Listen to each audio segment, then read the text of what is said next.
يا جماعه شوف انا يوميت شوف سالم ما ادري ايش عنده. شوف وين هذا شوف صراحة هذا صباحنا الصبح ايه مثل البيضة وفيها كلام غير مفهوم صراحة. اتوقع انه عمل يعني عمل لحد مسوى. شوف شوف يعني هذا على البحر كلمات ما معروفة ما مفهومة يعني سبحان الله. شوف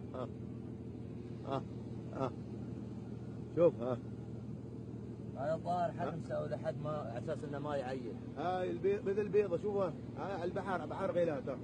شوف احنا وين هذا بحر غيلات هذه ضاغين ضغوة فرغيلات. وهذا سالم يوميت انا اشوفه يطالع ما ادري ايش عنده خيفان يود شيء ما ادري ايش السالفه الحين. كلمات